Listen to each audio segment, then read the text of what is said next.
Tayo dyan ni Chef Tristan Encarnacion. Good morning, Chef! Good morning, Jones. And syempre, good morning sa mga puso natin. Alam mo, Jones, saktong-sakto. Bakit? Yung gagawin natin ngayon, pwedeng gawin ng mga mommies, ng mga daddies, at ng mga anak nila para sa mommy nila. Ano ba ito? Mother's Day. Ano ba tawag dito? Timing na timing, ang gagawin natin ngayon ay ang UH Goulash. UH Goulash? Ba't naman goulash? Ano ba yung goulash? Goulash is a European dish too. So, kumbaga sa Filipino is mga mechado, caldereta. Pero kakaiba. Pinasosyal ito. Okay. So, ano mga ingredients natin? Okay, sana mga kapuso, ready na yung ballpen at papel dahil ang ang ingredients natin para sa recipe ay oil. This is olive oil. Pwede rin ordinary oil. We have salt, we have pepper, we have red wine. Wow. Ito, Italian seasoning. Okay. Ito nabibili sa grocery, mga maliliit na lalagyan. Yes. This is paprika. White onions. Ito, beef short ribs. Kung gusto rin nila kalitiran, pwede na, or ibang klase ibang part ng beef na yung kailangan palambutin. Okay.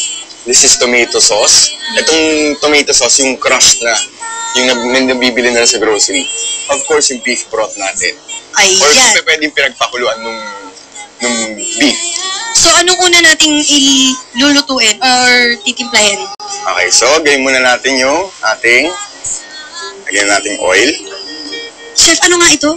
This is red wine. Kung walang red wine, pwede rin. Red wine sa Parang mga andun yung twist eh. Andun yung pagbibigyan ng kanilang lasa. So, lagyan natin ang salt. And pepper. Yan. So, tansyahan lang ulit yan, no, Chef?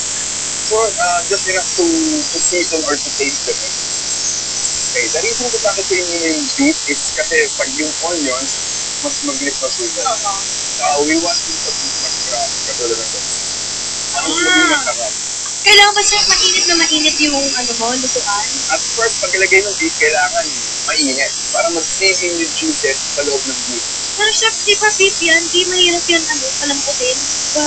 Ano yun? Ang good question, Cholet. Pag gagamit kayong pressure cooker, palambutin nyo na and reserve the juice. So, saan pala? O, gabi pa lang ginagawa na yung karni siguro. Pwedeng gabi pa lang or 3 hours before. Kasi kung papalambutin natin ito, mga 2 to 3 hours. Pag normal na lutuan. So, ipadala nyo muna sa spa ang inyong mga mommy habang iluluto nyo ang kanyang pagkain na goulash. Ito yung pampasarap dito. Napakadami namang onion yan, Chef. Dapat, kung gano'ng kadaming beef, gano'n din kadaming onion. Hindi naman magkakaputok si mami. Hindi naman. Pero alam nyo, yan ang nagbibigay talaga ng lasa eh. Pwede rin sila maglagay ng konting garlic pag gusto nila. Pero for this one, maganda pagkakaiba. And then, paglagyan natin ng onions, lagyan natin ang marami ba ang dapat ilagay na wine? konti lang. Pag walang red wine, pwedeng kahit lemon or calamansi. Just enough to parang mag-acid lang. Para umangat yung lasa. Okay. Ayan, halo lang ng halo. Tapos, saka na lang ilalagay itong mga ito. Then, lagyan natin yung paprika. Ito yung pampasarap dyan, yung paprika. Yan, tansyahan lang din yan, Chef. Kailangan, for this one, sa isang, kunwari, 1 cup of onions, half a cup of paprika. Ayan, tandaan nyo yan mga kapuso para perfect ang luto nyo for mommy. Pag gusto nyo pang maging, kasi yung paprika hindi naman siya ganun ka-spicy. So if you want, pwedeng lagay nyo ng kayin or kung gusto nyo talaga, lagay nyo na ng sili. Ayan, sili, lagot. Chef, para saan daw yung paprika? Okay, yung paprika, nagbibigay ng magandang color and of course, a little kick. Kasi yung paprika, hindi naman siya ganun ka-spicy. Parang there's a spice na kailangan binibigay doon sa beef and sa onions. So lahat ng mga nilagay mo dyan, pag naghalo-halo yan, yun yung nagpapasarap doon sa goulash natin. Ayan. Kailangan ba marami yan? Ito, tama lang. Siguro mga a pinch or 1 teaspoon lang of pampaddagdag din dun sa spices and sama. Okay. Yan kung naamoy ng mga kapuso natin, yun na. Oo, kung naamoy nyo lang dito, pambihira. Then, lagay natin ating crushed tomato sauce. Ayan! Aba! And then, okay. Siguro. And then, yung beef broth. Ayan naman pala, napakadali lang. If you want, you can add some a little seasoning or Worcestershire sauce. Pero for this one, pag napakulo mo ng matagal, lalabas na yung flavor of the beef and yung mismong paprika. Chef, Ngayon, matagal ba yung luto? Mga ilang minuto yan para alam nila kung paano nila tatansyahin yung oras kung dadating na ba si mami o hindi. Siguro, kung darating si mami ng mga 8 ng gabi or 7 ng gabi, so gawin nyo na 5 o'clock pa lang. Medyo matagal-tagal pala siya. Hindi pala siya yung parang minuto lang, ano? Minuto. So, let this boil and then simmer nyo lang hanggang sa lumambot. Ayan. So, ngayon, dahil matagal siya, papakita namin sa inyo yung finished product habang ito iniinit pa.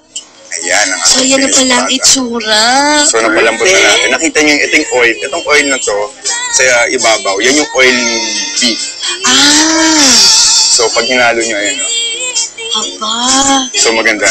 Tapos lalagay na natin. Lagay natin sa plate. Pwede bang wala masyado ng sabaw or pwede may sabaw? Ano ba? Depende. Pag gusto Paano nyo, isa-serve kay mami yan? lagay natin. Kalang. Lagay muna natin dito. Alisin natin yung oil.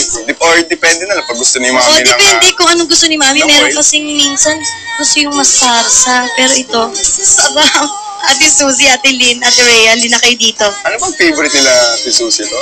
Talaga? Ito yata yung, ang Dani Attorney. Kahit sila, Igan, favorite. Ayan, parang beef stew. Ilagay natin. Okay. So, ayan, ito na mga kapuso. Kung gusto niyo po ng special gift para sa inyong mga mami, lutuin na ang UH Goulash. Perfect. Magbabalikan mo ng hirit. Habang kumakain kami. Yahoo! Pwede ba ito? Ito na lang. Di ka na muling luluha pa pag akong ikalolokohin ng puso kong nananangha.